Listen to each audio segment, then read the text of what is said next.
So they knew it was possible. They forced a lot of turnovers and had a miraculous comeback against Notre Dame. So which of these two teams will be able to carry some of that momentum from Thursday night? Both had close games. ACC is going to have to play big while playing small. They are playing 5 players that some would consider could all play the guard position, or at least that 1 through 4. Afford to have that either way. So Taylor Soule has to be very smart as she plays with 1 foul so early in this first quarter, which is rare to see in today's day and age, in today's game. Raca is more willing to shoot the 3 than Taylor Soule, but it's not a high percentage shot for each of them. That is the next step, at least in my opinion, for Taylor Soule's game. Can she knock down the 3 consistently? And I believe she can. She just has to work on it. And boy, has the freshman turned it on the last few games in particular. Jules Spear is without a doubt one of my favorite freshmen in the ACC. She has such confidence. She's made 13 threes over those last 3 games combined.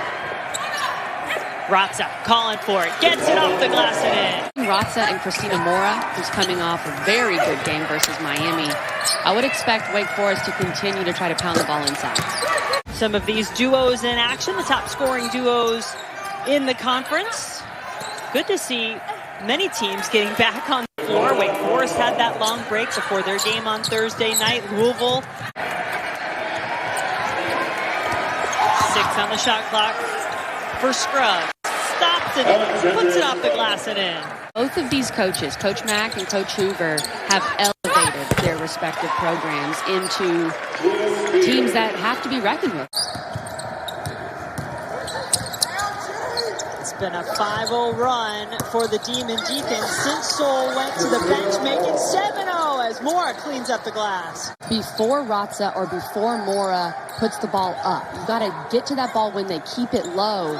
But that time, Raca just too good, 2 dribbles. Starting to get it going. Ivana Raca, the fiery Serbian, leading the way with 6.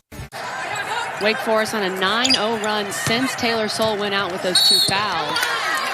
Van Timmeren inside. Big bucket for the young freshman.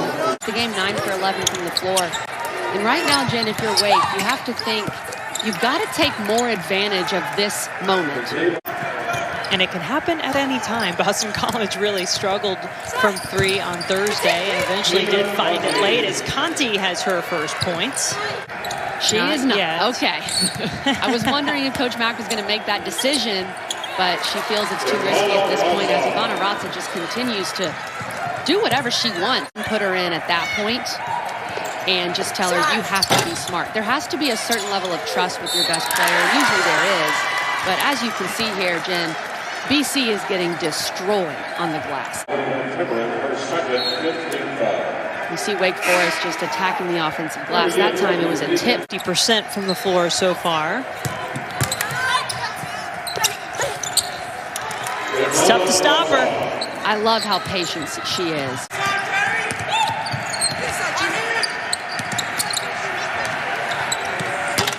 Shot from the corner from Spear is good. Another turnover from Boston College.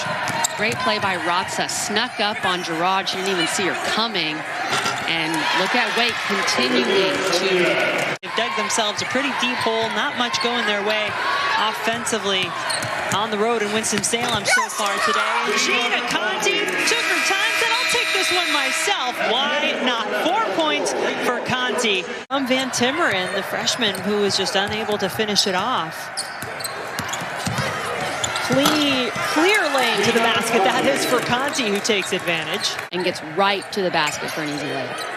So let's talk offense, Kelly, for Boston College. What are you looking for in this end? This will work. Backdoor to Soule, huh? But you've got to play through her. Get her in the high post. Get her in the short corner. Soule will open up things for other players. That's what BC has to do. Nina Mora just picked up her 3rd personal. So she's really the only one in foul trouble for Wake Forest, but she went out. Samil came in. 3-pointer good. But I think Sports sold that, and credit to her. You got to find a way to get Raca in some foul trouble. Swartz, big offensive rebound and the finish. Very hard. It's a very hard thing to do, especially for younger players, how to stay aggressive and stay physical, but you have 2 fouls. And Taylor Soule so far has done a great job of playing with those 2 fouls. Going to get it called either way, but the officials, it's really their decision. So I would not try to take a charge if I had 2 fouls and I was told to start minutes of charge. Good work by the Demon Deacons to find Raca. Get Soul off for a little bit, at least probably until that next under 5 break. Conti going to the rim for the senior guard. That was the 3rd personal on Van Timmeren. Good bucket there, though, on the other end. She's going to the basket again. Tougher shot this time, but she can rebound too. How about that? Look inside to Ford. She gets the points. Their depth would be really in trouble if they didn't have Ford to play some minutes today. And she looks pretty healthy. She's been going after loose balls, grabbing rebounds. That's a good sign for Boston College. Conti looking for the dish that time, but Boston College ready for it. Conti fights her way back onto the ball for 2 more. Didn't give up on the play. Just grabbed that ball out of a Boston College player's hands and said, that's mine. I'm going to go score. 6 this quarter, 8 in the game.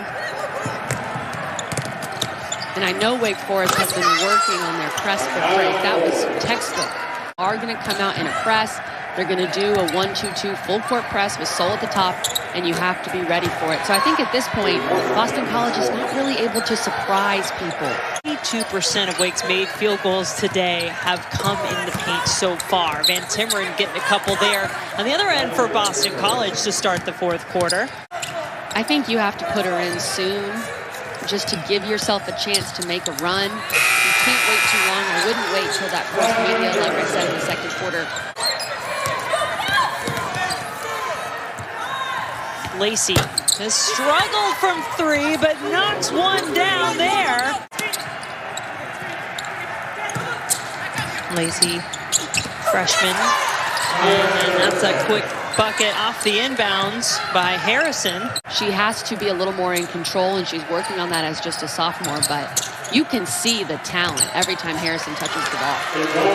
Those 2, you can tell, have played together a while. He has 4, Taylor Soul has 4, Conquo was out and can't play, and Van Timmeren just became a collegiate athlete about 2.5 weeks ago. So that is the front court depth, but she needs to make defenses remember that she can be if they leave her alone. Exactly. She has to continue to be a threat so that she can create open looks for Raca. This has been a difficult stretch, and it doesn't get easier in the next game, like you said, at Louisville. Cardinals getting a win today. Every team this year, Jen, has had to be flexible. You've had to find a way to just go with the hands you're dealt. Boston College has had their schedule changed multiple times. This game is a schedule change game. Well, they're just scrunchies, and they didn't work that well. But they're back now somehow. Scruggs is rocking a red scrunchie today. I noticed that. I think she's trying to bring it back. I don't know what we're talking about. I'm sorry. Just Google it. Dickens pulls up, got a little friendly roll over the front of the rim. Cameron continues to get such valuable minutes as a brand new freshman, I guess is what I'll call her.